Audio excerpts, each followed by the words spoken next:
Morning, morning, everybody. Michelle is here. Is it a Thursday? May the 4th, 2023. Is that what's up? Let's confirm. Yep, May 4th, 2023, Thursday. So, I've been contemplating on this for a while. So that's why I'm recording it. Because, things are going around where people are saying, let me clean my eyes out. That's just a habit. I always do that. And I still end up with something on my face and mouth, but that's fine. I'm not re-recording it. How about that? So, I see a lot of posts with people saying this, and I'm contemplating on it. It says, "Do not let people know everything about you."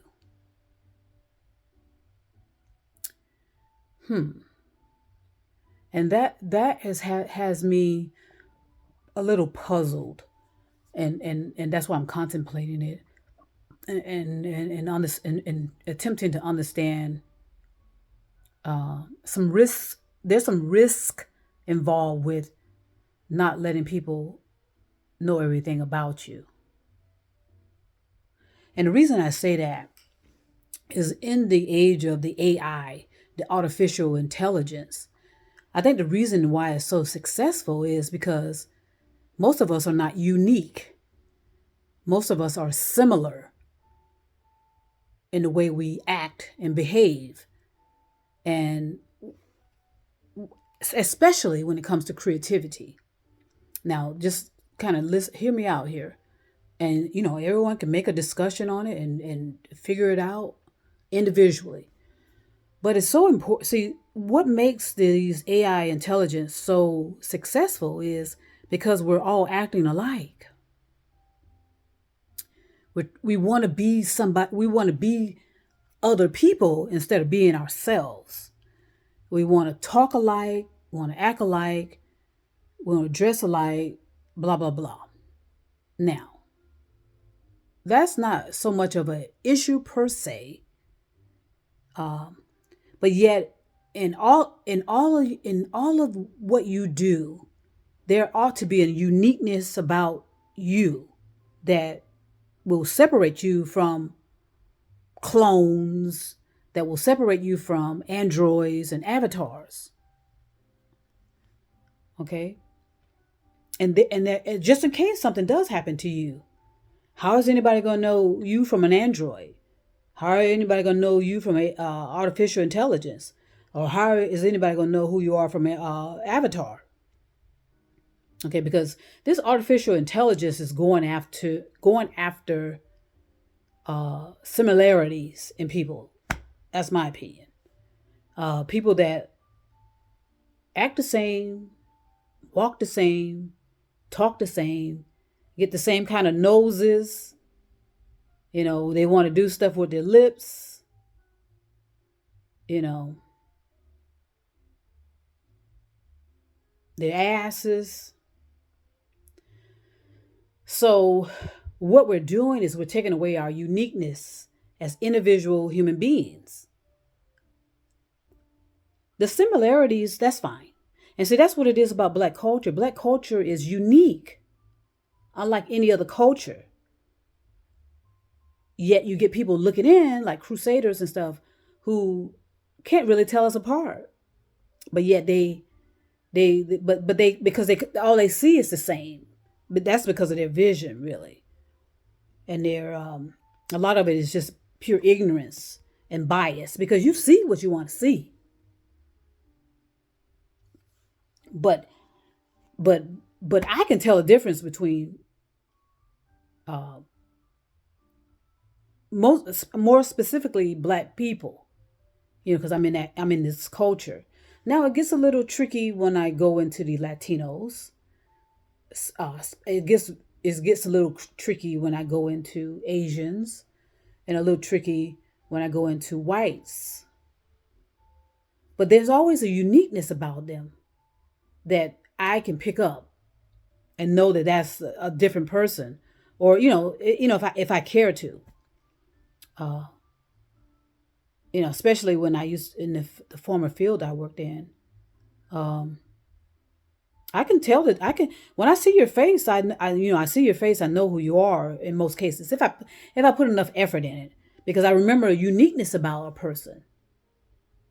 It's either is the way they're talking, their movements. Because I'm visual. I'm watching them and I'm paying attention to them. So no. So in other words, there's no one that can be. There's no other Michelle like me.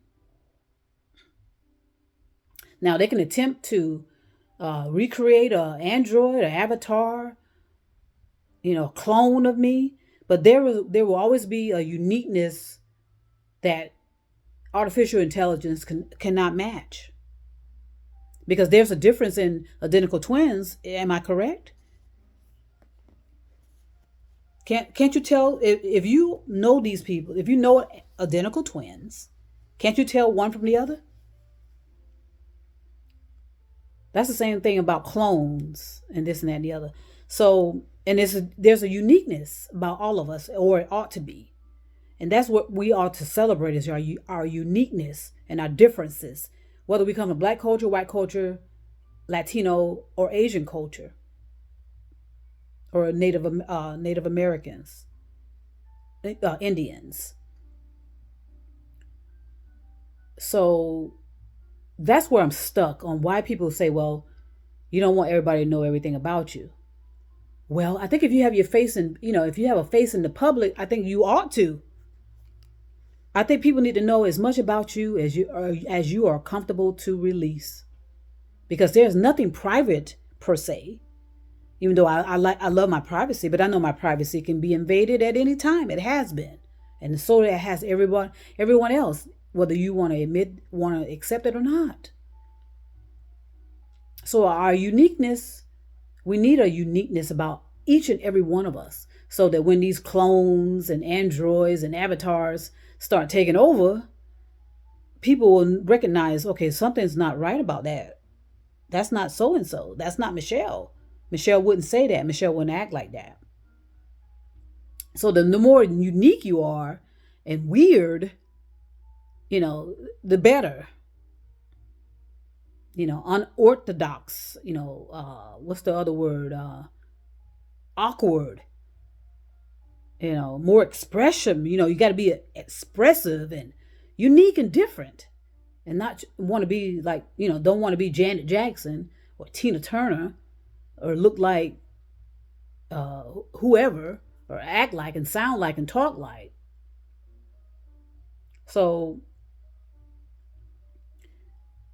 sociopaths, psychopaths, narcissistic people, they pay attention to how people express themselves, and that's how they can come out and morph themselves into being that kind of person you think you want in your life, or you think you need in your life, or that you think you love, because all they're doing is morphing themselves to be this character of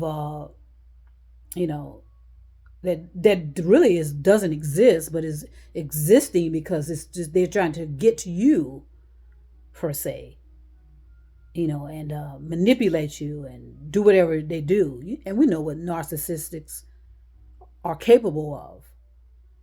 I said enough about it, and that's why it's so hard for people to vet them out, because they know how to morph their way in,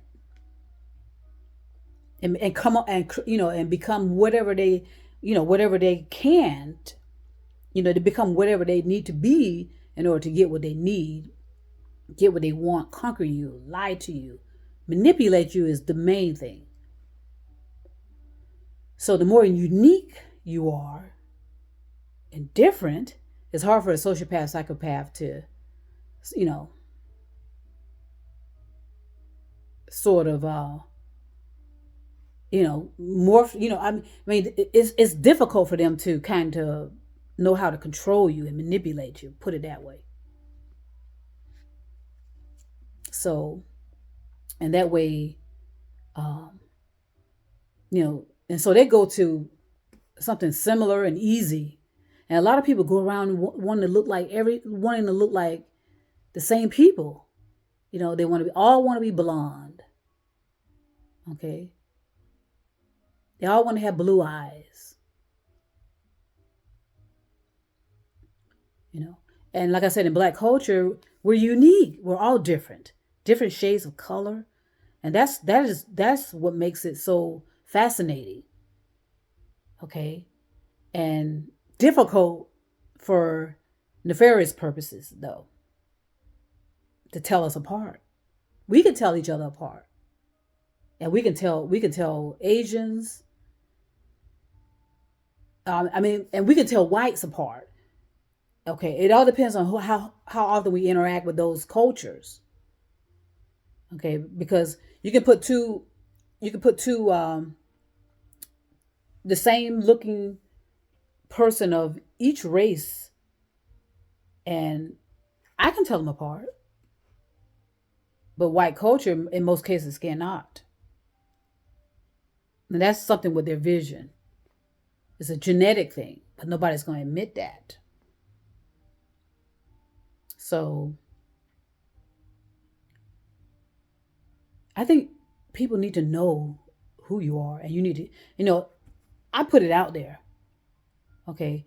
I put it out there so if something were nefarious going on, I will be able to know that if it's me or not.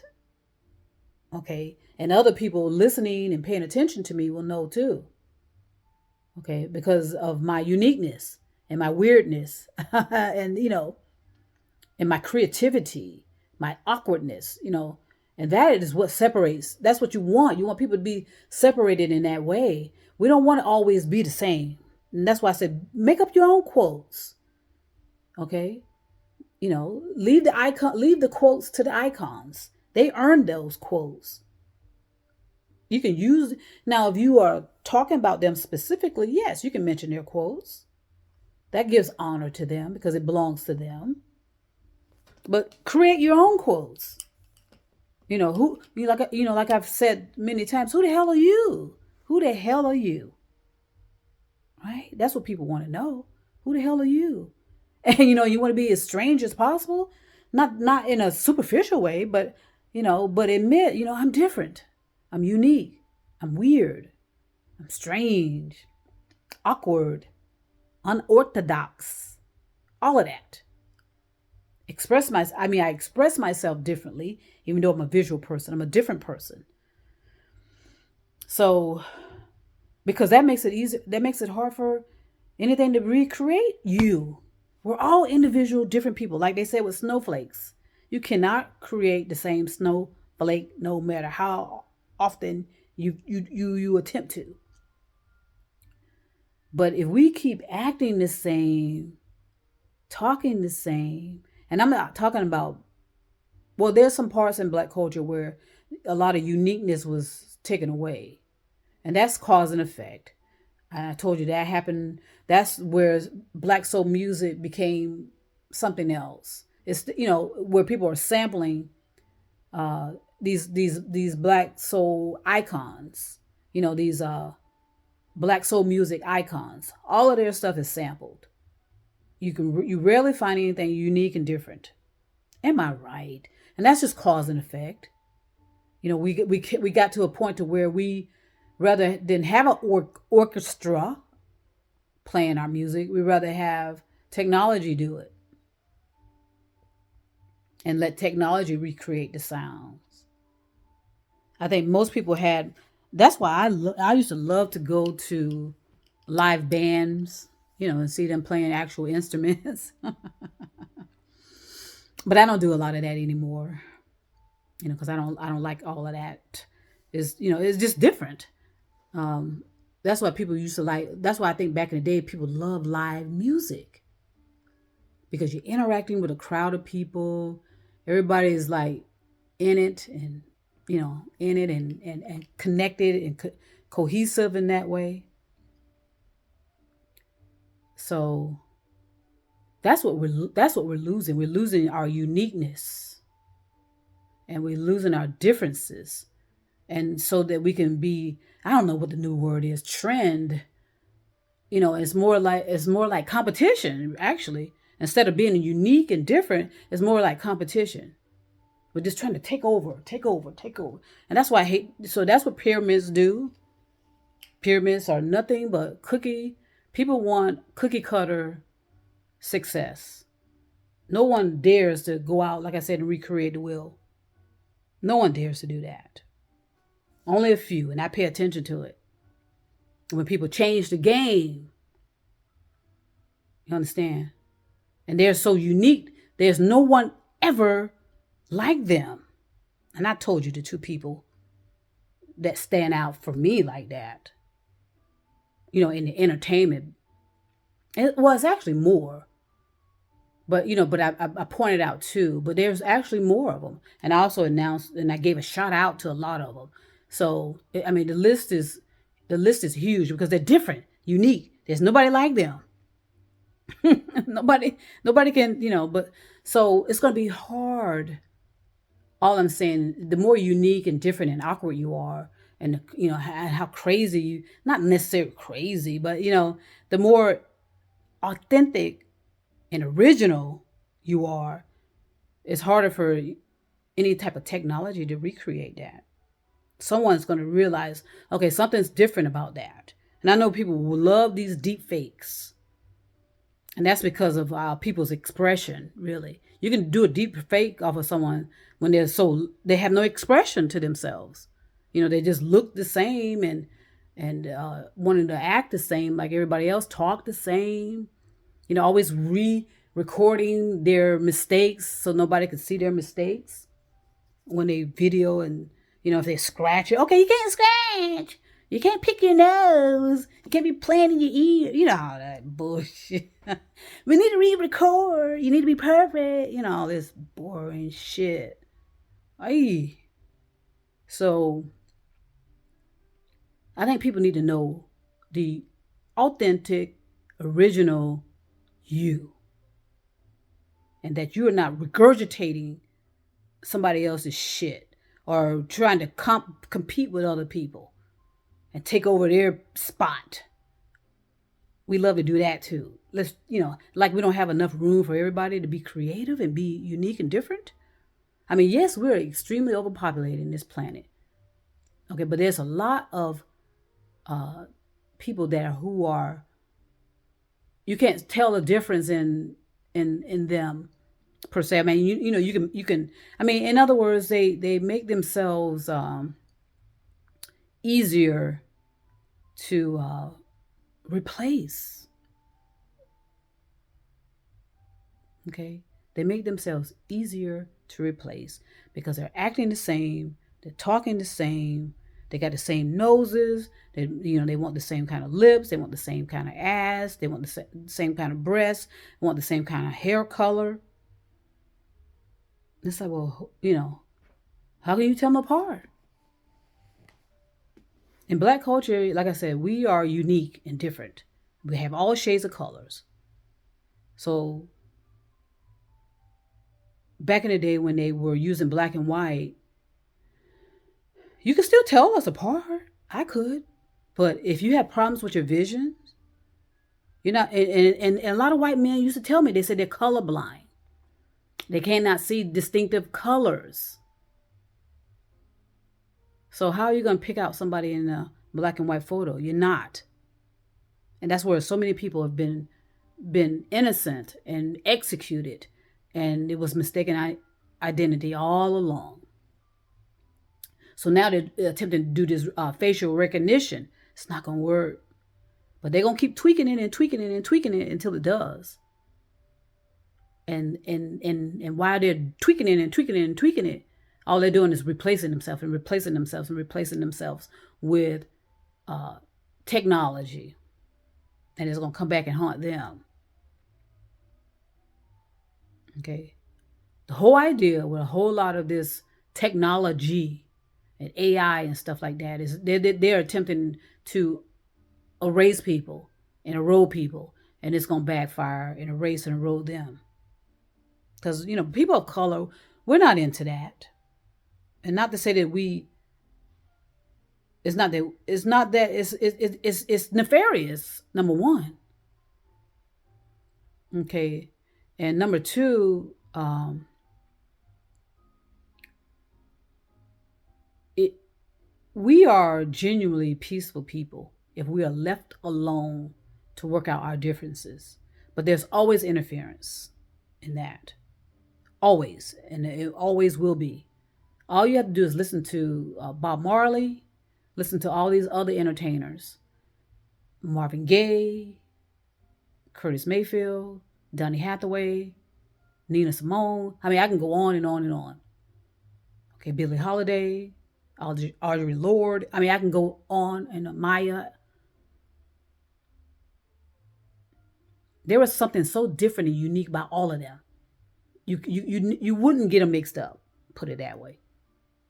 But now, like I said, sometimes with these latest artists, I don't know what the hell they're saying, and that's But I like the beats. But anybody can come in there if you're mumbling, and anybody can come in there and recreate that kind of voice. What's distinctive about it? Drake is Drake has nothing distinct about his voice. Sorry, not trying to be, but but he, I mean, I don't know. You know, Kodak Black. I like Kodak Black because he's unique and different.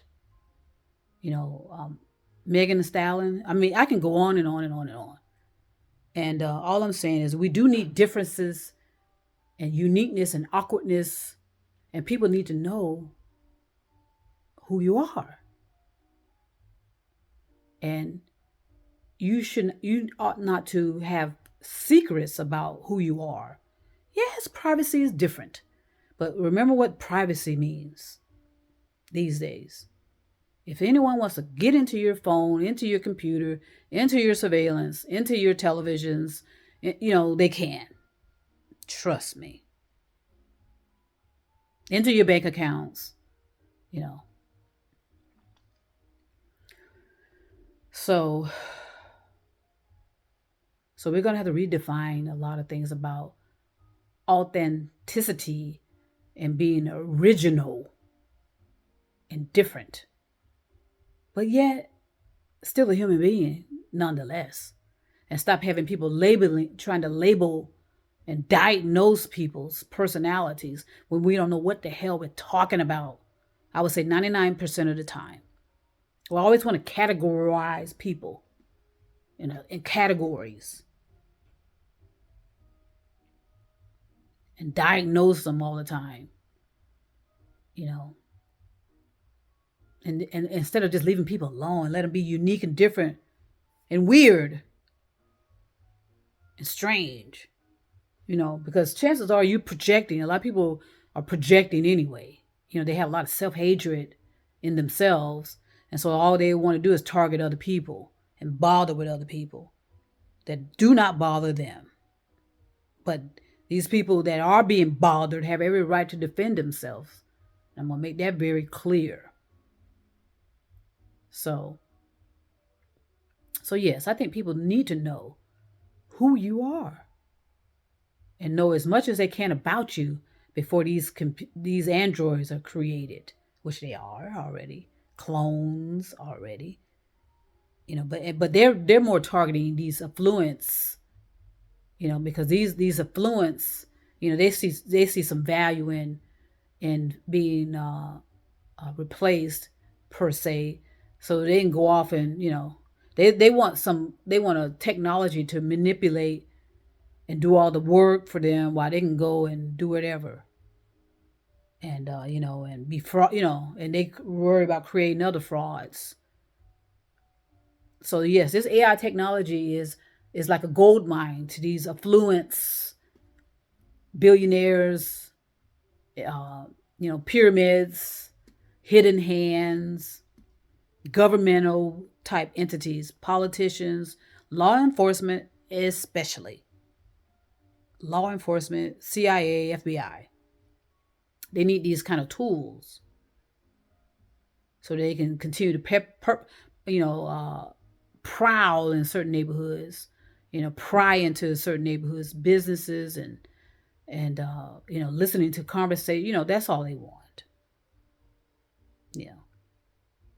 So let's think a little deeper about what we're saying, okay, and make sure we clear up our contradictions, okay, because you can't say because like I said, I want my privacy, but I know what that means now. It means absolutely nothing, okay, but I'm good because I have no secrets. I don't have anything to hide. There's no shame about anything I'm doing, you know.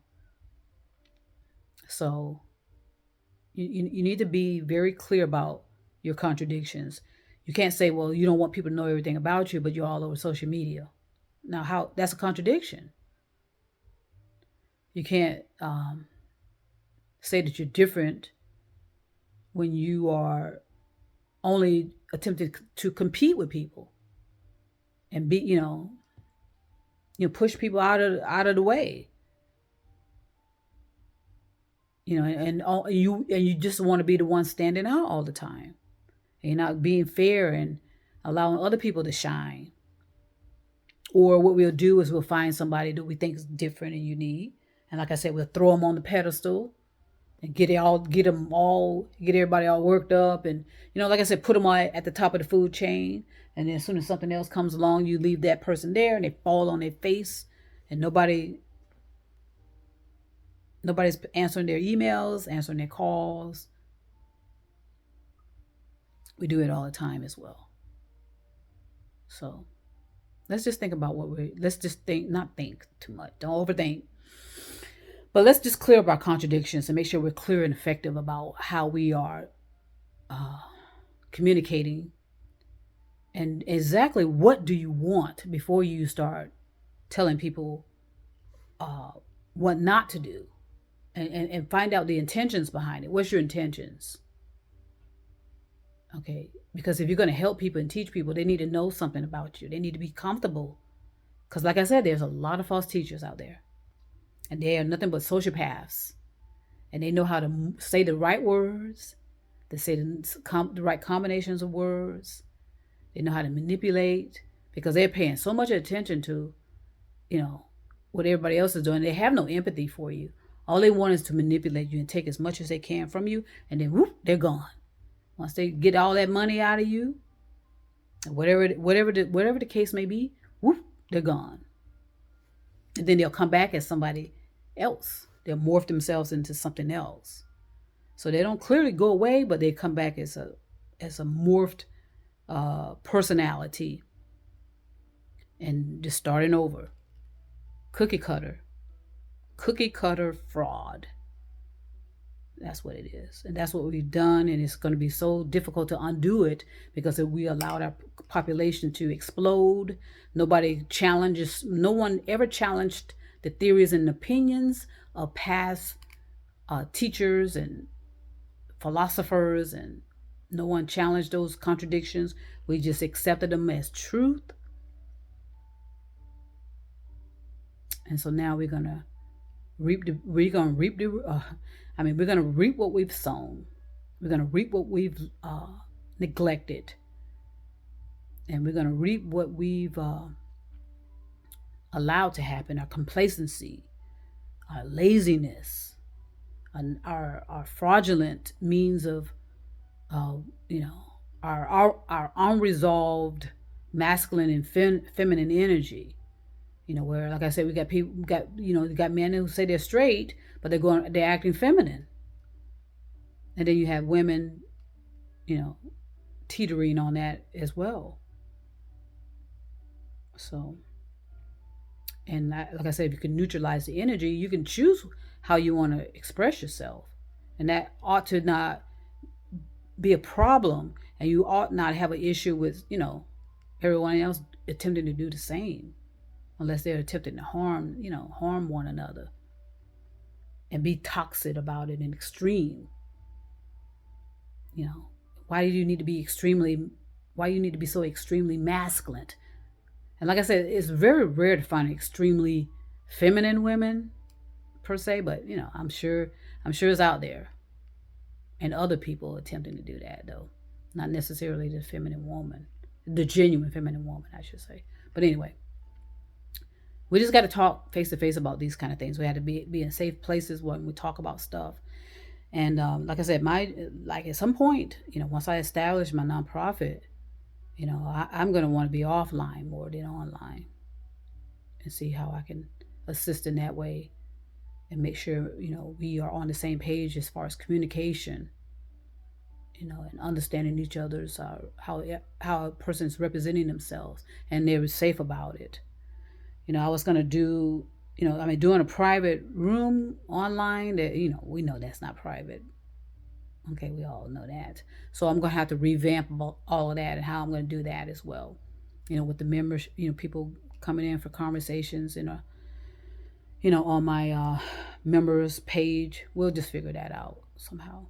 Okay, so I'm just contemplating and putting some information out. Take it, see how it works for you, see how it can resonate with you. If not, just swipe and move on. Peace and love, and trust me, I'll be back.